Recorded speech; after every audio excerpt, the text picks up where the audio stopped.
Bol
Namastu Purnamasiddha.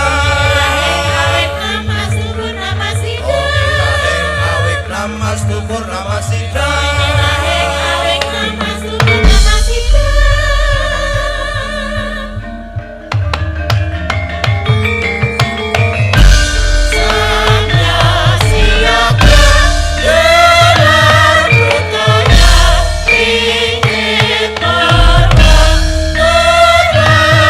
Rasa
Hingguan sembah niring ulun kaparapa risang marbengarat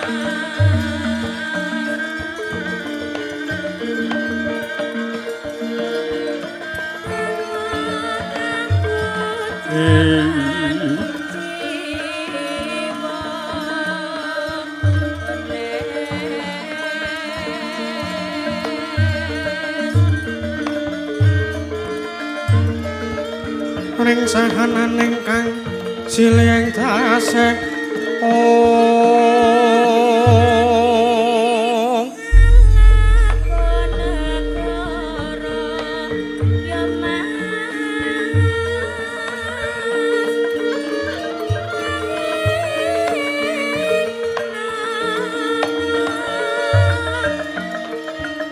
mawe koko kang sawekung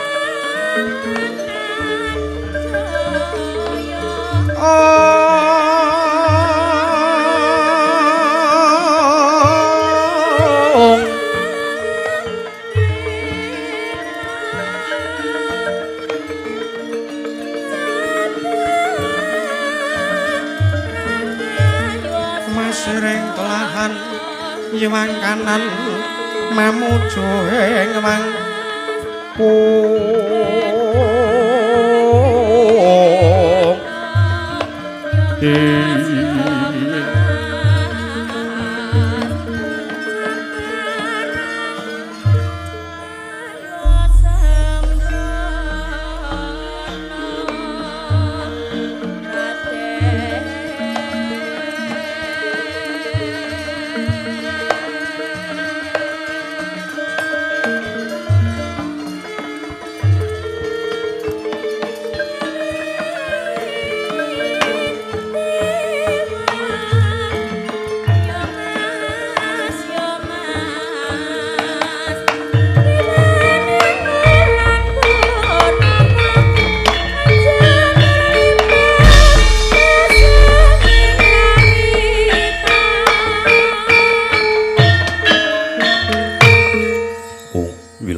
wilahe awik tamastu Purama Sidhem awik namastu silat mring Hyang Jagat Karana sirantandha kawisisaning bisana sono sinamung langening pilapa estu maksih lestantun lambahing Buddha jinantur tutur katula tulat Raden Maradya winarsita upama prameng niskara karantadya tumiying jaman purwa mangya tekap masnaning gupita tan wurugeng pralambang matumpa-tumpa marma panggunggung sang Purwengkata segebyar dumadining wayang Purwa purwakaning kandha linarik luwih basa dumeng gunung narasaya karaos mulat sarira hangrasa wani puruhing diri rasa rumangsa ngrumangsani lir jalma ngilu kaca jarweh wis rinakup caing carita ala becik wis gumelar jroning pakeliran yaiku sejatine hamriksani pagelaran ringgit Purwa Surya Candra Darum Yangkartika wis pinurbaka dhateng kamasa sahari ratri angitri bawana Purwa teking duk sina gilir kepandhi temahan dadi petanganing dina sasi warsi windu kang sarta abad tetung lan tangkar tumangkar kaya sinirambun padhanging kutu-kutu walang atoga buron wana myang Burantaya dadya branaan tanpa wijalan padhang trawangan sinaring Sang Hyang Retnawi ingkang arsa merbawan jagat mungguhing jagat wetan tuk mungut-mungut mungguhing kalengan wukir abang merngangah lamun kaeksi yayah andilat-dilata bumi saya dangu sumurup Sang Hyang Araka katon semeblak kanan kirining abang esmu jenar kaperbawan sinaring Sang Hyang Basanta tanem tuwa katon ijo raya-raya amangku gunung kang biru maya-maya pucuking gunung Kinemulan Gendanu kasiling Prabancana lenggat-lenggur kanthi kaya gunung Makutha Mega tan wetawis dangu salaing kawula dasih denila arsa angupaya buka garap Tegal Sawahe Angluhur silur datan ana pedhote sinambi sesengdonan sesindenan mikul garulukune anggiring raja kayane sapaneh ana pirembakan samara wangi Sang Hyang Araka saya dangu saya inggil wis katon melok sinar jagat durung ingkang kiblat papan lor kidul wetan kulon sinaring jagat kang samya reba yada reba teja reba kuwung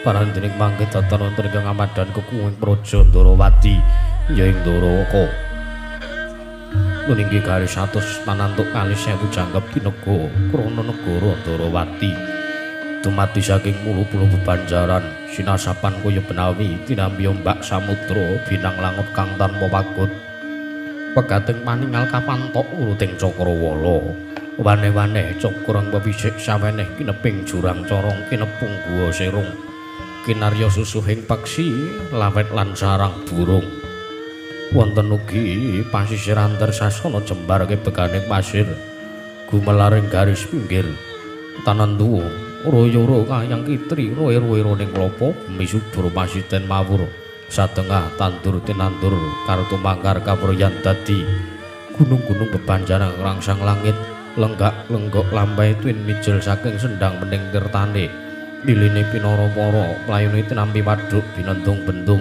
kinarya angileni sawah yang pategalaning loro kesma mokal pangling tetani bebasan datan ana bumi sajengkeng sela sedaya tinanggulan kang murakabi pandya Betari Sri anggelar pasabinan Yayah Rukmi sari kang pinangka Pratiwi pategalan nang Bapala Wijaya kang angrembuyi gegodhongane ambiyek wae nganti kaya manglung-manglung wit-witane pala kependrem pala kesimpar pala kemantung sadya tanku jiwa sinawi tukulan kang pawe kesarasaning diri ingon-ingon raja kaya itik iwen sansaya ngrembaka lamun miang aglaring mangunan lamun wanci sarap surya samya mulih marang kandhange dewi-dewi datan ana carane kandhang kanggo kirancing palang labet tebi saking tindak dudana tuti samya sayak saeka kabdi akarya luhuring nusa bangsa tuwin negari Dwaraka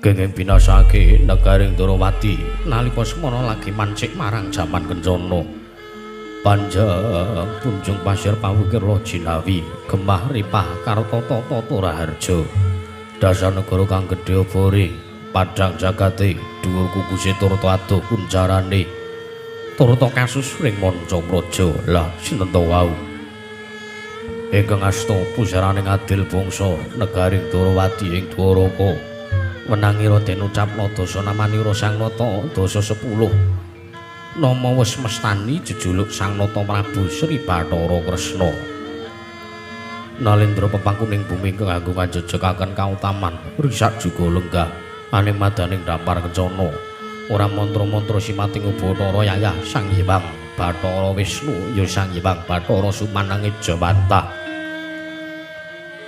binayang bayang sang jaring pura Hapsara Hapsari kang wis ketingal pepahandir sago kang samya semewa Yayah roping samudring dedharatan miwadatan kanton Pisawanira anung-anung tetungguling praja negaring Dwaraka miwasang jaring para kadang ingkang sampun tinggal ngaglah bergagah kasusul ingkang putra anenggih menika satura ing parang Garuda anenggih Sang Raden Samba Wisnu Brata Yakusuma Kilatmaka Satro Bagus mengawak tirta Guwaya Teja kasinungan kasekten kocap ing mangke sinambungi Rasinapati Ndarawati saturung garba ruci ya ing Lesanpura Sang Raden Arya Sentyaki ya Raden Bima Kunthing ya Raden Tambak Yudha ya Raden Yuyudana ya Raden Wresniwira ya Raden Singamulanjaya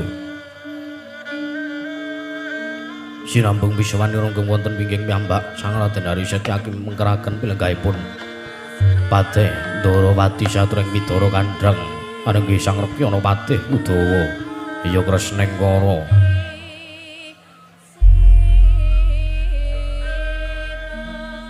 kocap ing mangganing madaning pasewakan jejel riel rapat pepet pipit prasasa tatupan dengkul datanpa sela lapet sakathing maraseba ing jawyang bludak gendera rontek umbul-umbul Kekitreng kendanu Yayai Mondo ing mangsa labuh payung mekar mendi jamur barat ing mangsa rendreng tumbak ing ngrangap kaya jati ngaraning mangsa katiga Nata Ndarawati Sang Prabu Sri Bathara Kresna mirawuhipun ingkang ngraka ing Mandura nangge Sang Nata Prabu Baladewa ya Sang Nata Prabu Balarama panandhening tinggal tidhem jinem madaning pasewakan negaring Dwaraka Nadan kekudungan datan ana ingkang obah samirana datal mampah kapyang sumung swaraning pradonga mewah pangling paranggana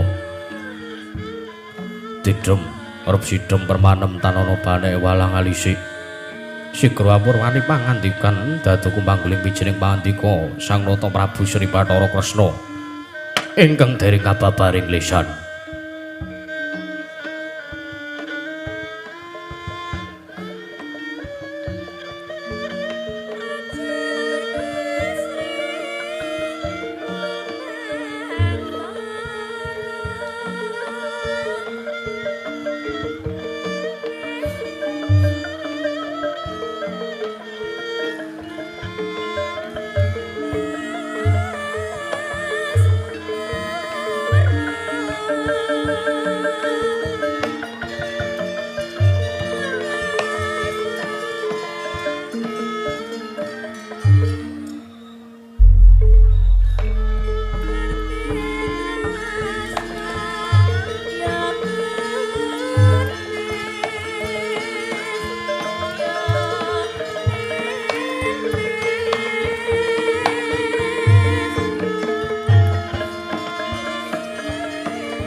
Mangrengkara ing puri mangkin tanpa siring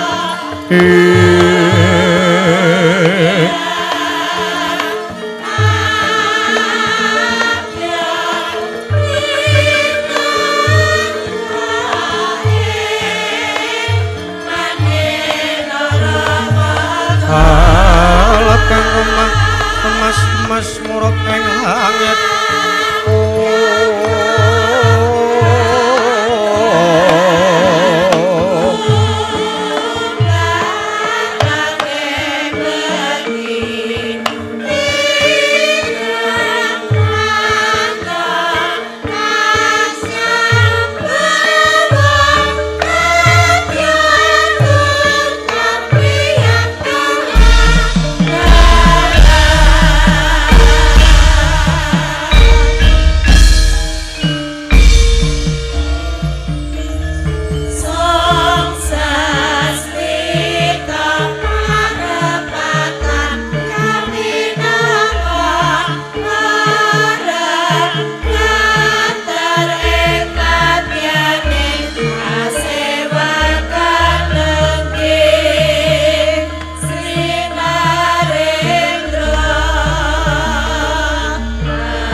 tinon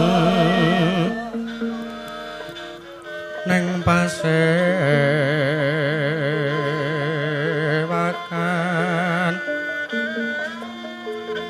busana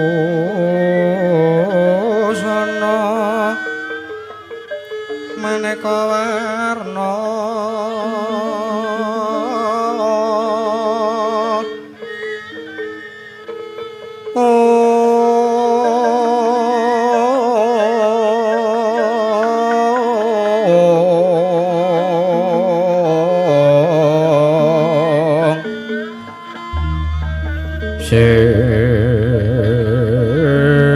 Pak Puspiteng Udana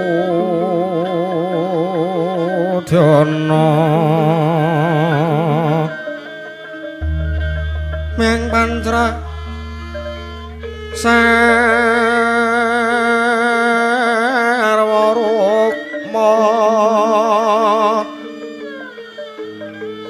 Renggeng maneh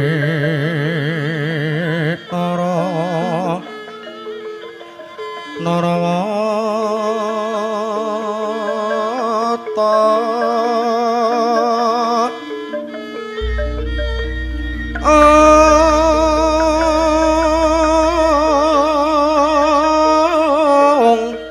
Prabanya sumirat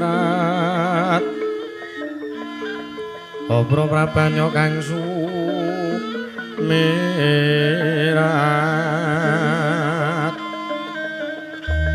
kenyaring teca lewaran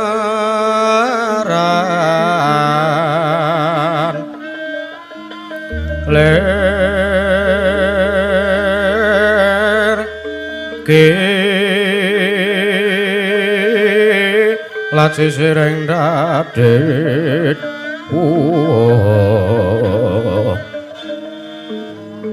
Wimpo kekonto mrek Mingge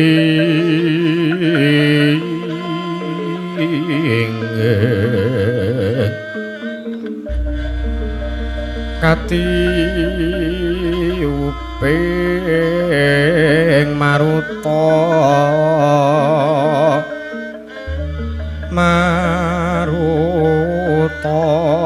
mando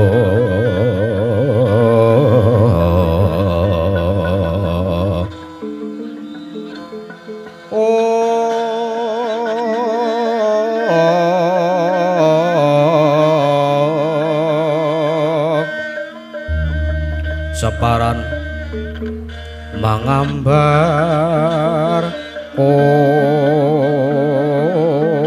ngas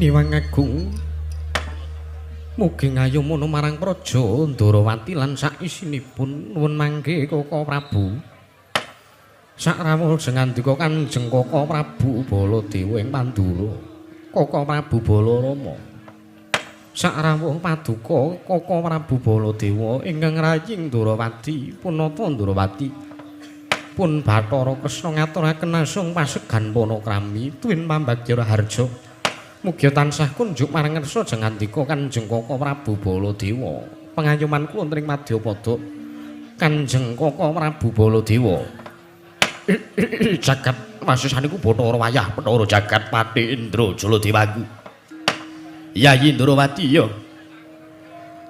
sakalangkung bombong penggalihipun Kakang anggonipun Kakang sowan ana ngersani Siadi Yayi Kresna Ndarawati asung pasegan panakrama lan pambagyara harja wis tak tampa gawe bombong ing atiku ya mung Yayi pun Kakang ngaturake salam taklimipun Kakang muga tansah kunjuk ana ngersani Yayi Prabu Kresna ing Ndarawati Yayi Narayana nun inggih Kaka Prabu sampun kula pundhi dadosna jimat ndamel bombong lan mareming penggalih kula mboten langkung Mugi tansah sekeca ngenjeng andika lenggah wonten kersanipun ingkang rayi ing Ndrawati wonten ing Praja Ndrawati. Ya. Kaya wis ora kurang prayoga anggonipun Kakang lungguh ning isi tinggil Naturata ngadhep nang kersaning Yayi Prabu Kresna. Yayi Prabu. Anak anungan Indita bocah mrusit isa mikul dhuwur mendem jero awan wong tuwa jemo kandhekuning pangucap. Samba kusuma kilat moko. Awak wing Mandura rawuh ning kene nggir marata diagi mbagekno lawan rawuhe wak wing Mandura Koko Prabu Baladewa. Kula namit pasang Kalimantabe tinebena kula duni demawing tawang tuwang inggih Rama Prabu. Kemarang padukaning bali dumateng pisuman kula. Supados samangke kula nedya andang dumateng nyadhong dumateng rawuhipun Kanjeng Prabu Baladewa Mandura. Oh, ya inggih. Prabu Baladewa, sarawuh jeng andika kula ngaturaken sembah pangabekti kula kunjuk. Mugi tansah manggih wilujeng anggen jeng andika rawuh wonten ing Praja Ndrawati, Prabu Mandura, Prabu Baladewa. Ya, Samba, anakku cah bagus.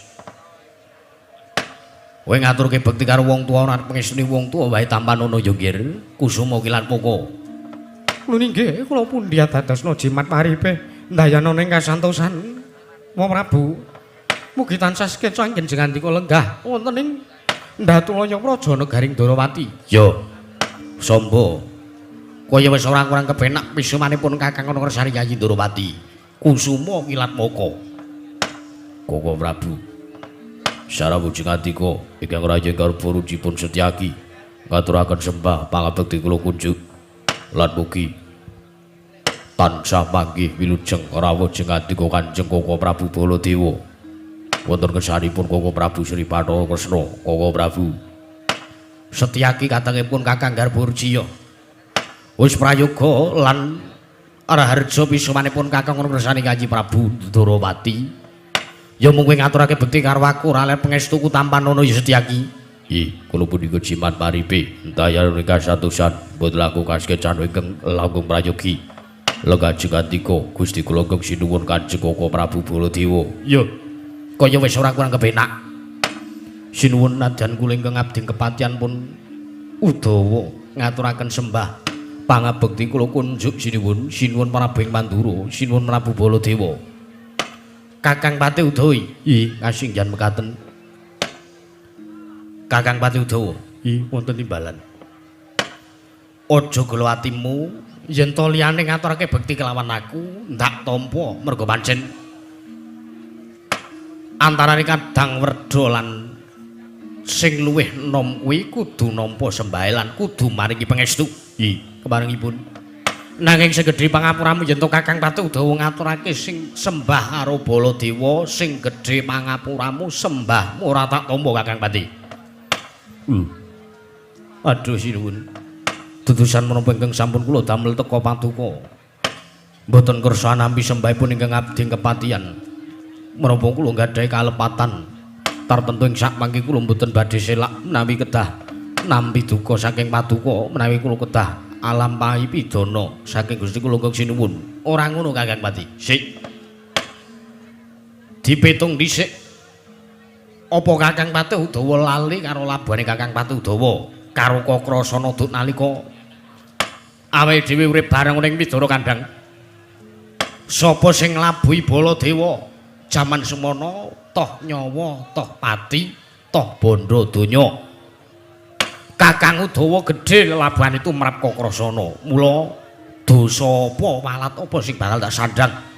Yen to nganti Baladewa mengko wani nampa sembahe Kakang Udawa. Tur meneh ngene. Yen to dipitung bab yuswa, bab umur Kakang Udawa kuwi luwih werda, luwih tuwa tinimbang Baladewa.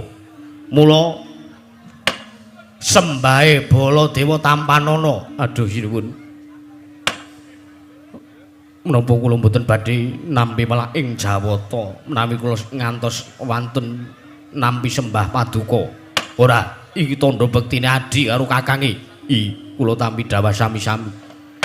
Menawi ngaten mugi tansah kasecak nanggen jikandika lenggah wonten kersanipun sinuwun Prabu Ndrawati, sinuwun Prabu Baladewa. Ya, Kakang Pati Udawa kaya wis ora kurang prayoga. Kula nuwun sewu Koko Prabu. Damel kaget sotaning galih manahipun ingkang rayi Ndarawati.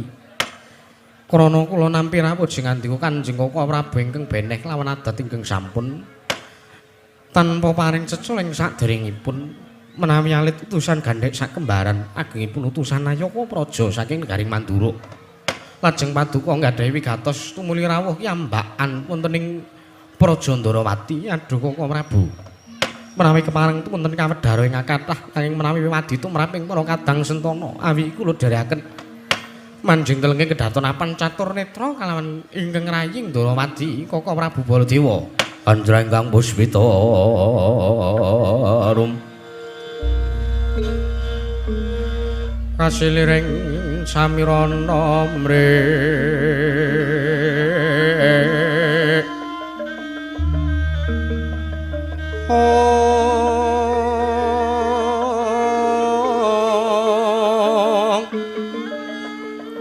sakar kadung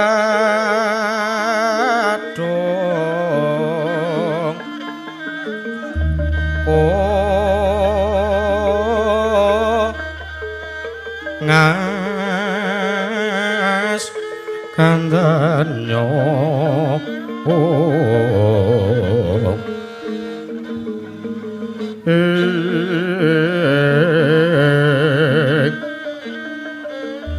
mawera rasortaning driya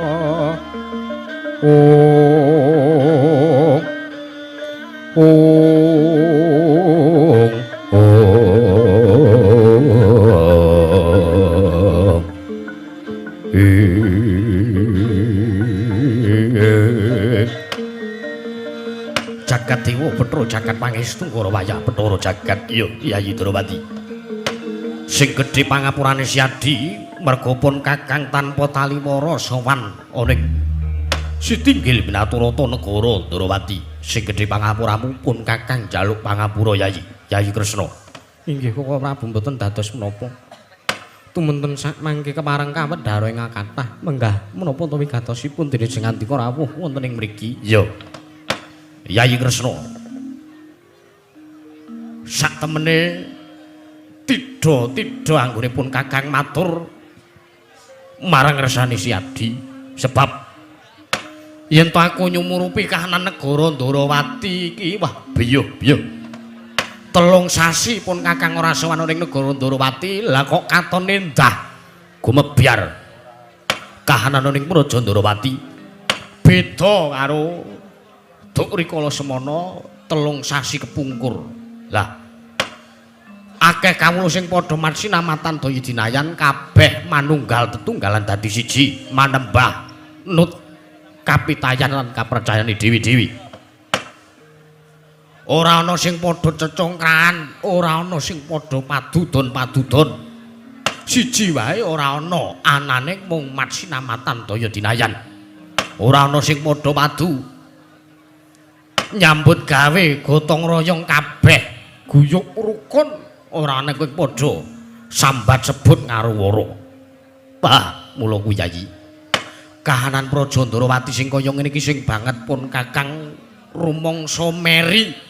Ora kok jalaran merine pun Kakang kuwi sengit karo Praja Ndarawati ning kapan besok kapan Praja Mandura iso nulodo marang katentremanan karharjane Praja Ndarawati. Iki kapan Baladewa iso mujudake papan sing endah guyub rukun kaya ngene iki besok kapan bakale Baladewa bisa nentremake kahanan praja. Lho, mengki rumiyin. Kula nuwun sewu Koko Prabu, teka jengandika paring dawuh kados mekaten.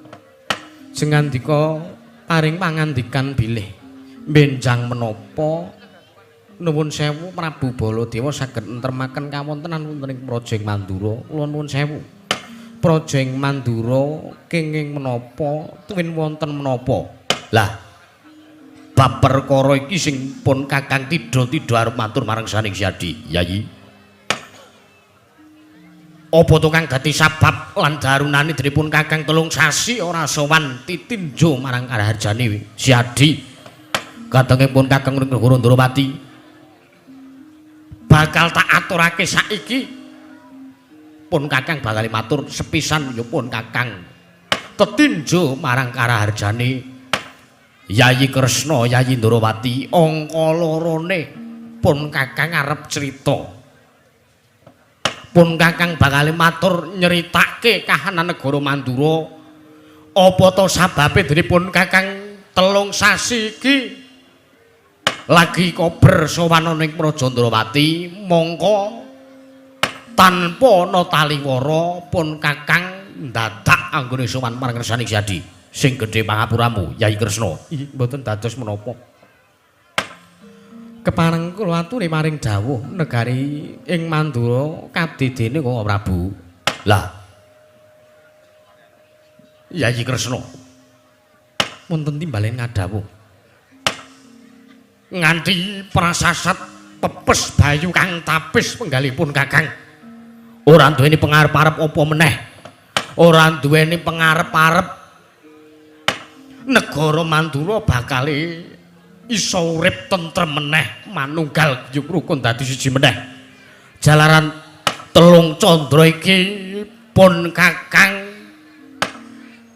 ora sowan ning negara Ndrawati iki merga munggula wentah Praja Mandura sing ketaman pagebluk Praja Mandura kaya ketaman welak ing Jawata akeh kawula sing esuk lara sore tekaning pati sore laya esuk kapralaya akeh kedadiane akeh kang padha nandang sesakit nandang lelara padha nglasah kana kene wis padha ora gelem manembah karo Gustine ora manembah karo kapercayane anane mung tumindak maksiat anane mung tumindak sing ora prayoga sing ditindakake papan-papan menembah padha ora padha ditekani nanging sing ditekani mung papan-papan maksiat padha ora guyub rukun padha cecungkrahan karo tangga teparone karo kadang mitra kawruhe padha sengit-sengitan padha gawe sarana gawe sengsara siji lan sijine.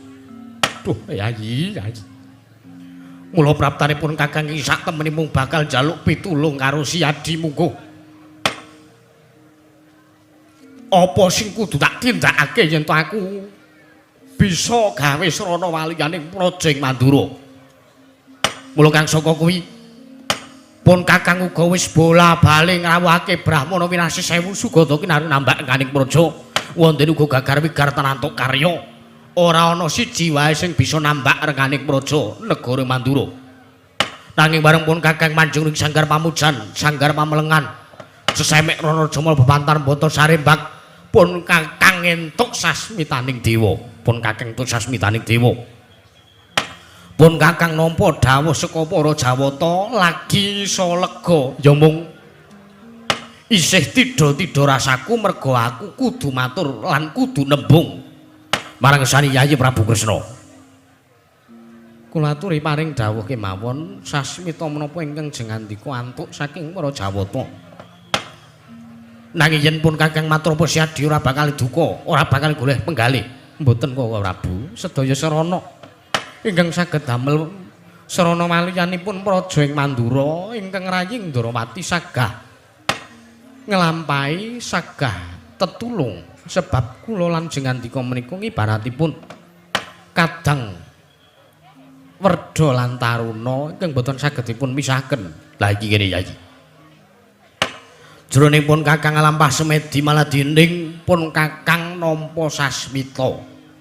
Baladewa Kakrasana yen to kowe kepengin waluya negaramu kudu tinunggon pusaka Ndrawati ya kuwi kang aran pustaka utawa Sekar Cangkok Wijaya Mulya ya Wijaya Kesuma ora ketangklung kedheping peninggal Sekar Cangkok Wijaya Kesuma boyongen mring Praja Mandura tan mangkono mengko bakal tuwa rasa ayem rasa endah rasa tentrem guyub rukun welak ing Jawata ketaman pagebluk ning Praja Mandura bakal sirna.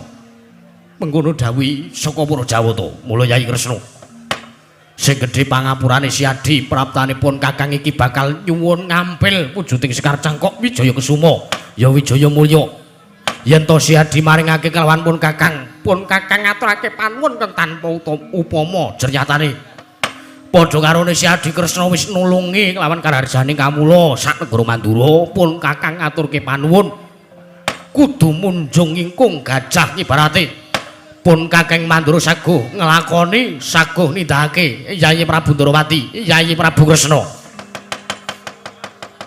Sikra-sikra yen permana kanca sikra ngrakit nawang sesangga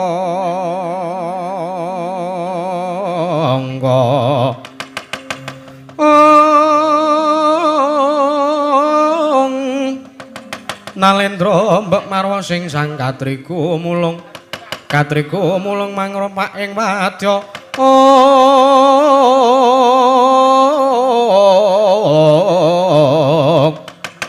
Purta kroreh kakiri-kiri ronanggono magawe kelari wang-wang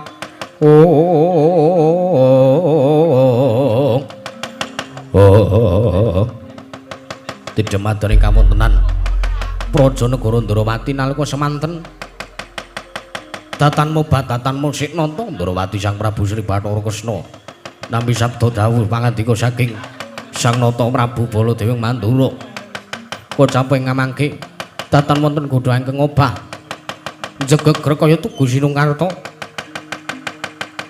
nganti kaya pratima golek ngencana mas kasoru jare wong kecruk wong inang kadrung abang kadrung manding kasaru dasaring mertala apa to kang dadi darunane ora ana mancana budaya ingkang medhun saka menangkilan katingal so alokipun para kawula samya alok bilih wonten salah satunggiling satru ingkang wantun miyak sangganing para seba minggah madaning Datulaya Setinggil Minaturata ana kemenika tawanan satru ing Randu Gumbala Bambang Antasena kalih repepeh kaya bocah bambu munggah ing pelarapan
Sinongwati jagat kinari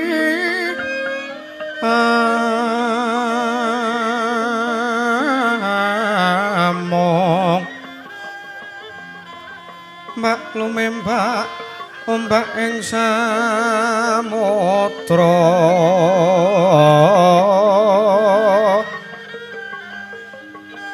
ae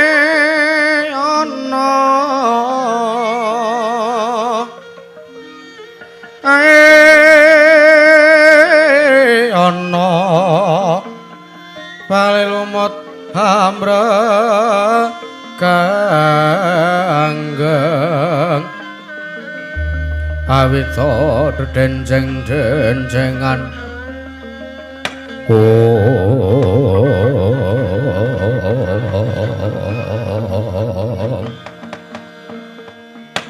jagat dewa Bathara jagat pangestu kara wayah Bathara jagat Kaka Prabu piye Kresna dereng ngantos paripurna anggen kula nampi sabda tama maduka Kanjeng Kaka Prabu damel kaget wonten ing Jawi kapireng alokipun para kawula sami alok bilih wonten daya ingkang sowan menika mboten mangling anak kula ing Randu Gumbala pun Bambang Antasena Kaka Prabu. Lah dalah gawe kaget.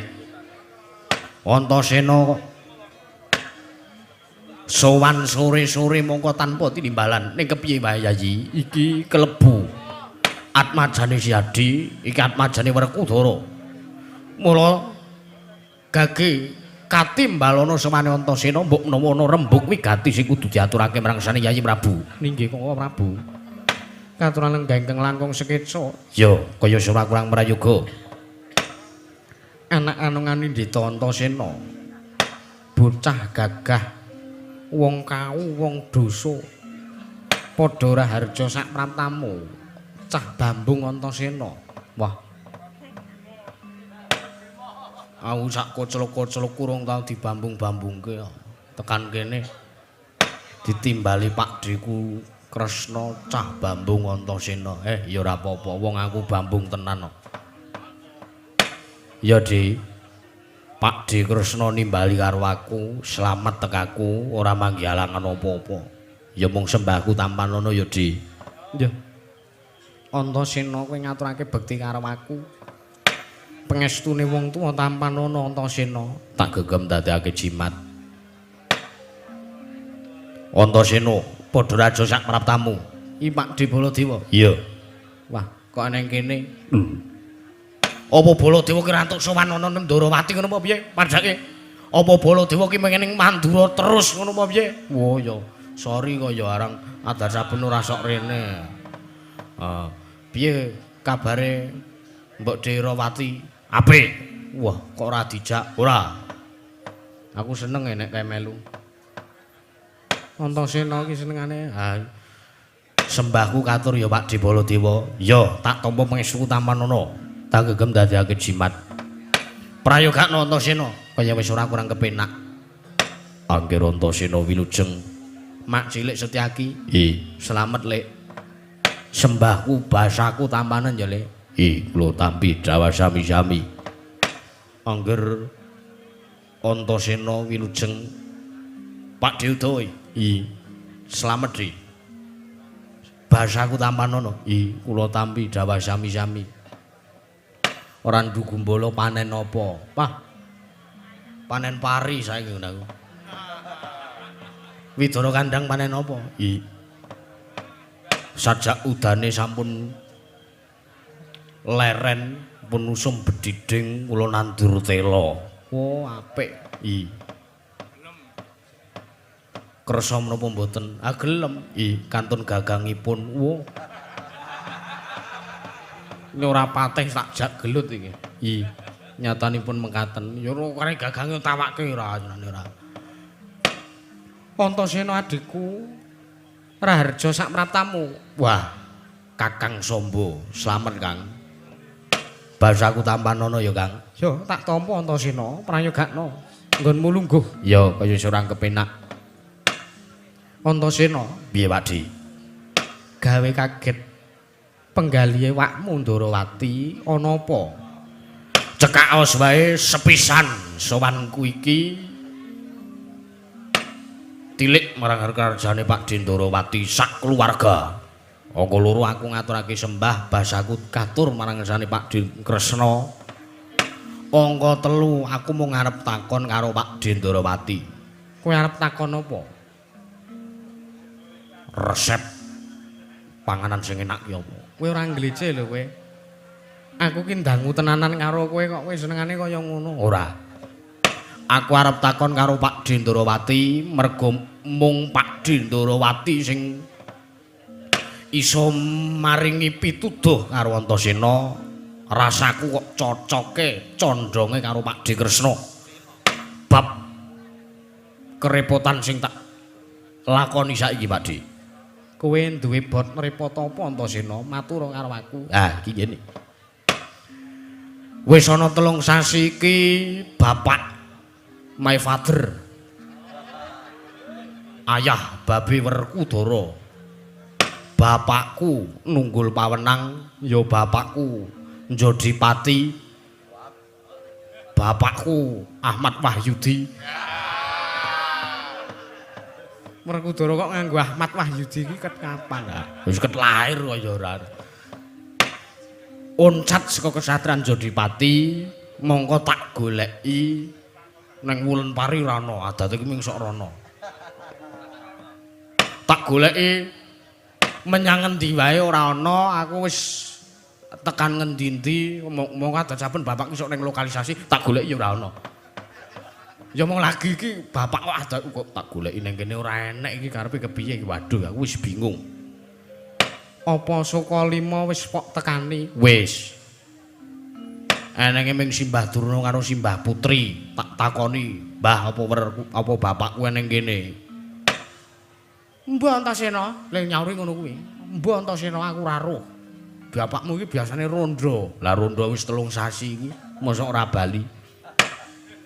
Apa wis mok luruk ana ing ngendi? Pringgondani Ora ana. Jangkar Bumi Ora ana. Randu Gumbala Asaya meneh kuwi nggon aku e. Ono ning kepiye tenan. Ah, mula kang saka kuwi gandeng kondanging jagat nyebutake yen to Pak D Kresna kuwi titising Sang Hyang Bathara Wisnu. Ya Sang Hyang Bathara Suman. Dewane ngandum katentreman, dewane ngandum kabagyan. Lah, mula aku arep takon karo Pak D Kresna, janjane bapakku iki ning ngendi, Dik? Yen ngasih mengko Pak D Kresna ora iso nuduhke bapakku Werkudara ning ngendi? Ora wigih ringo-ringo ora tedeng aling-aling aku arep ngamuk ning Durawati. Nguyuh sak nggon-nggon. lho. Kowe iki satriya kok kaya ponokawan. Amen. Antasena ki cah bebas. Mula kang saka kuwi Pak D, sowanku mung arep nakokke eneng ngendi dununge bapakku Werkudara. Nek Pak D iso nuduhke aku terima kasih. Ning nek ora iso sing gedhe pangapuramu, aku kudu ngamuk ana ing negara Ndrawati, Dik. Kresna sinayeng manglung mintonaken drewe kramanira kanggo mitir kanggo mitraning asta. Oh, jagat Dewa Bathara ya jagat pangestu ngara weladalah. Antasena, Piye? nek ngono kondange jagat uga nyebutake nek Antasena kinadyanto satriya sing jegal kewarisan ora ngerti unggah-ungguh basa, ora iso tata krama, ora iso basa, ora iso ndodhok. Nanging wasis waskita ing esti kondanging jagat sing nyebutke nek Antasena kuwi wong pinter. Nek Antasena kuwi wong wasis kuwi mau mung ngayawara. Lho. Ngayawara piye to? Coba to. Jagat ki nyebutake yen Antasena kuwi bocah nadyan to lunga-lunga dlogak-dlogok nang iso ngerti sadurunge winarah. Iso ngerti apa sing bakal dumadi, sing bakal kelakon ana ing jagat. Lah kok kowe ora ngupadi dhewe? Lah kok kowe malah njaluk tulung karo wong tuwa? Lah kok kowe malah gawe krepotane wakmu Ndrawati? Lho iki piye to ki? Nek ngono Pak D Kresna wegah nuduhke. Antasena, Piye? bocah ki iso diarani ngabekti karo wong tuwa yen to luwih dhisik mbudidaya dhewe. Banjur yen to urung ana kasile lagi njaluk tulung sambat sebut karo wong sing luwih tuwa, sing luwih ngerti. Kuwi lumrahe bocah sing pinter, bocah sing iso mikul dhuwur mendem jero karo wong tuwa. Njur aku ora ngabekti ngono apa piye? Ora kali ngono. Bapakmu lungane menyang endi aku dhewe ora ngerti. Awakmu Ndarawati uga ora ngerteni. Wo nek ngono kondange jagat nyebutake nek to Pak De Kresna ki titis Wisnu ki ming ngayawara. Ora kok ling ngayawara ngono ki kepiye ning mergo pancen aku lagi duwe pepeteng sing nutupi marang kahanan negara Ndarawati. Kahanan negara Ndarawati lagi katon peteng mulane Antasena nek kowe takon nanjehke njaluk priksa bapakmu dununge saiki ana ngendi sing gedhe pangapuramu sak gendagan iki aku ora iso nulungi karo kowe. Wo aku ngamuk ning kene lan. Aku kepaksane ngamuk karo Pak De Kresna. Antasena wis tak omongi. Kowe golek pendhita sing luwih wasis aja njaluk tulung karo Pak Demu, aja takon karo aku.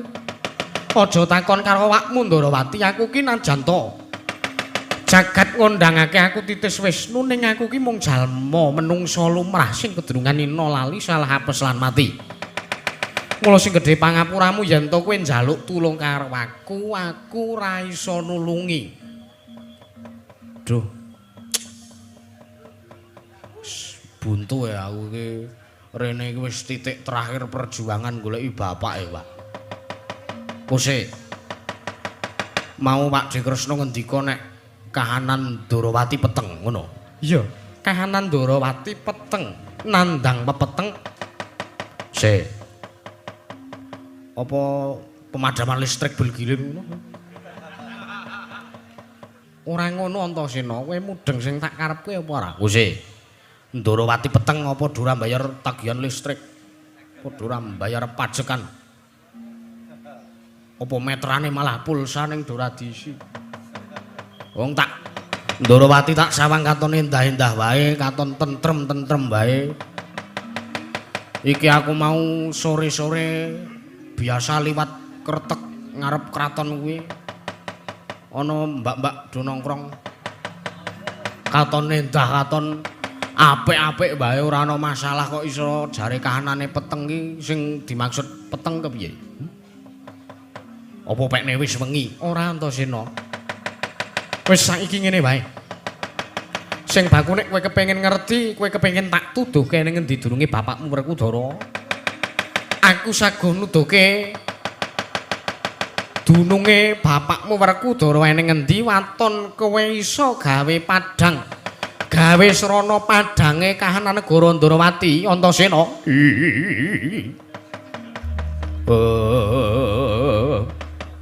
Lho cah edan yo men.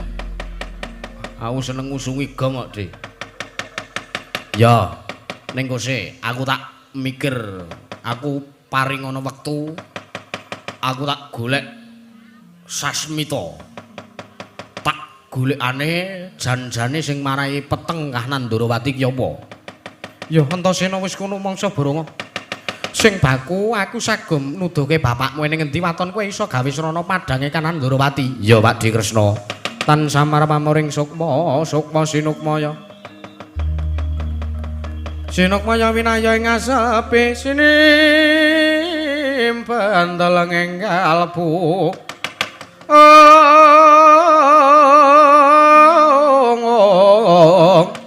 Pambukaning warana taren.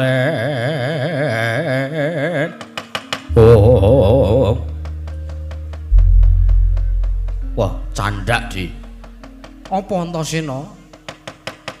Aku arep matur banyak-banyak.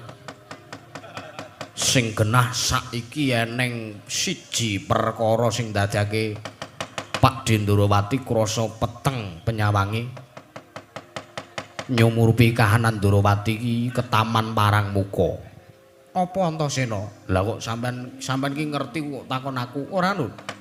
Aku ki neter karo kowe. Mboyo. Aku ora arep nyenggol sapa-sapa, aku ora arep nyinggung sapa wae.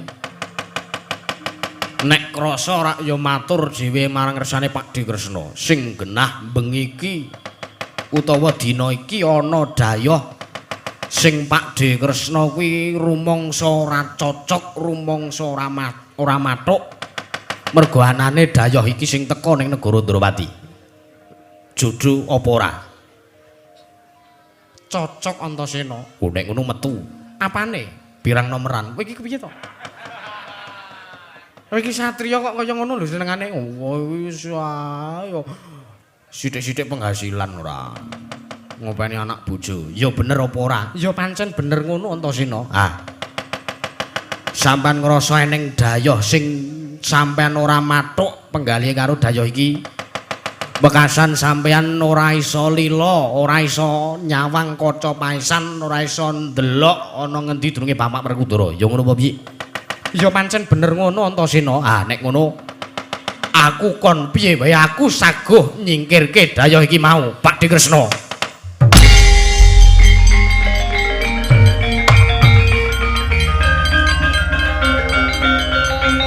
Jagat Dewa Betha jagat pangestupa.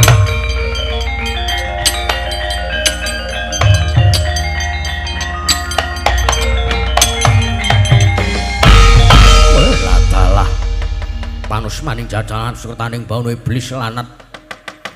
Yayi Kresna nek kowe ora sarujuk, nek kowe ora gelem maringake wujuding Sekar Cangkok Wijaya Kusuma, kowe rasah dadak kongkonan bayi wingi sore. Lah kok teko kowe duweni penggalih sing kaya ngono, kaya sing diaturake karo Antasena. Kresna. Pun Kakang ki wong tuwa. Pun Kakang ki wis mudeng, wis tanggap karo karepe adine. Pun Kakang ki wong tuwa sing wis ngerti marang kahanan, dibalang liring wae ora sandadak disenggol, ora sandadak disebut jenenge pun Kakang dirasani sithik wae ngerti. Pun Kakang mudeng, pun Kakang tanggap. Lah nek si Adi ora gelem maringake wujuding Sekar Cangkok Wijaya Kusuma, mbok matur mau-mau ora sandadak kongkonan bayi wingi sore cah Bambung iki. Nek ngono cetha saiki Yayi Ndrawati ora sudi nganggep kadang karo Yayi Prabu Baladewa.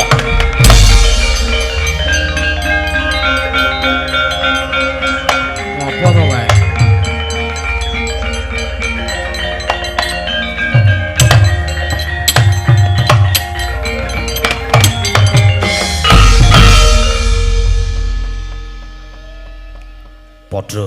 Padha. Ayo.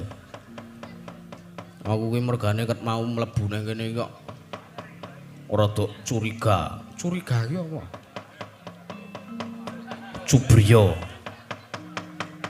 Karo sapa? Ayo karo sing iki apa to ki bocah cilik dagduk. Kowe iki kok ngurusi lho. Lah aku krasa ya padahal. Warak ngrogoi wong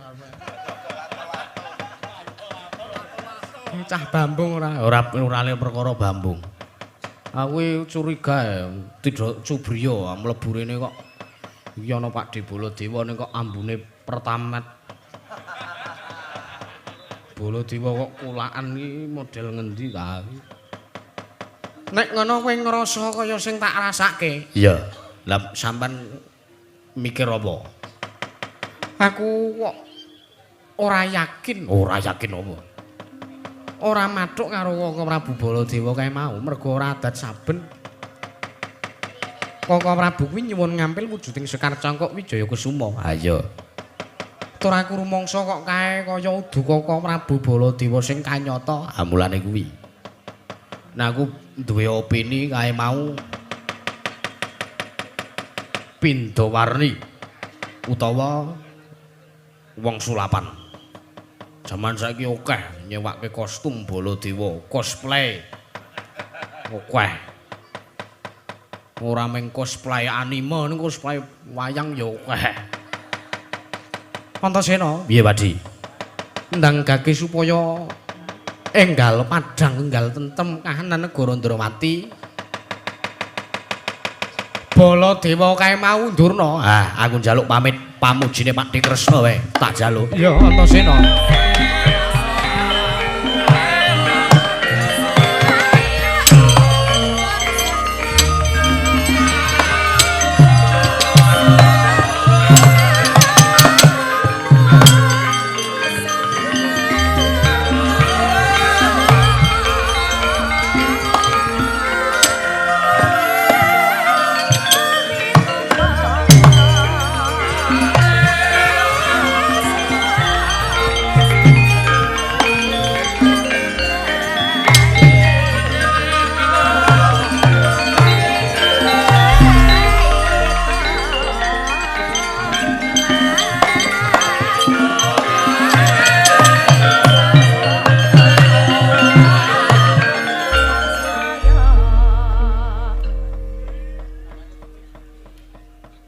Napa Setyaki?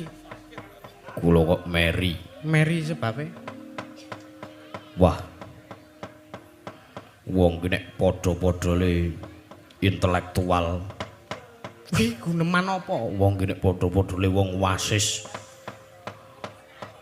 Ibarate ora diomongke ming kedhep ming midak jempol wis paham. Lah kepiye to? Wah, wong ki nek wasis ming ngomongan batin kuwi padha nyaut. Kowe meri ngono? Apa kowe kepengin kaya Antasena kaya aku ngene iki? Pengin. Tenan? Nggih. Kula pengin saged iso maca batine wong. Dadi sinten iki sing teko rene iki wong asli apa dudu? Apa ming wong panjalmaning jajalanat kula saged ngerti. Kowe pengen tenan? Lakune abot. Kula sagak, kula niki wong prihatin. Kula niki wong didikan kula kuli. Kuli barang kuwi apa? Kulino urip rekoso. Menika kula. Kowe tenan kepengin arep kaya aku, kaya Antasena ngono kuwi? Sapa lho ora? Lampahe napa mawon kula sagah nglakoni Gusti Prabu. Tenan lho Setyaki? Kanggo mbukak peninggal batinmu kowe kudu poso.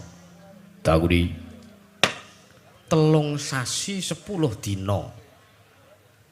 Sagu. Saga. Kula kulino Ramadang. Bagus, awan bengi lho. Sak banjuripun menika. Sak banjure kuwi kowe ngebleng 40 dina 40 bengi ora kena srengenge ambuk mung sithik wae mung sak sipat ora kena. Kecil. Kuat tenan. Kiat. Kula kulinten ngoten niku. Kula bola-bali tapa pendem. Napa sing sampeyan entuke? Cacing kali. Ula niku. Ngapa senengane ora tapa pendem ya ning nggon pekarangan sengketa. Ayo sing dientuki demit-demit kuwi. Senengane kok ora neka-neka sampean menika. Sak banjuripun menika. Sak banjure kuwi kowe ngebleng. Ngebleng mleh. Iya. Waduh. Pokoke kowe dhewe. Suwene 3 sasi 10 dina meneh. Wong iki ora kena campur bojo. Waduh.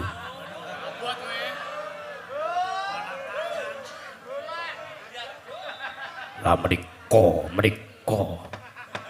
menika sing kula ora kuat. Piye?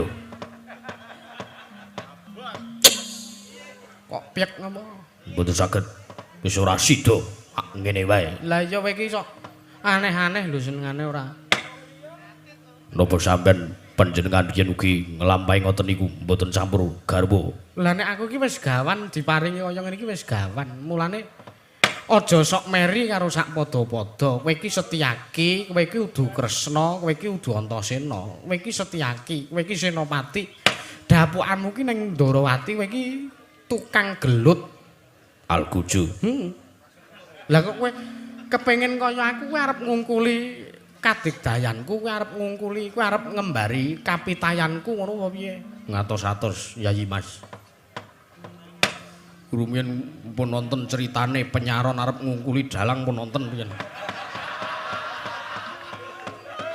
Apa ya Kakang? Yakin niku. Ampun ngantos sakniki baleni melih pun kula trauma. Mula kowe iki aja sok meri ya, aja sok meri karo sapa wae. Kaya Kakang Udawa niku. Lah, Leres, kula niku wong netral. Kula niki ora berharap apa-apa sing penting diingoni keplok karo ngemplok men sagah. Kula nek dikon gelut ya mangkat ning beras-bres ora nganggo teori fisika napa-napa. Nggih, Koko Prabu.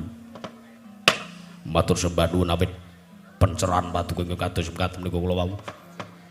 Ndadosaken manah kula rumaos langkung nglenggana. Lah mulane kuwi. Hai. Sapunika kersanipun. Ayo kondur ngedaton.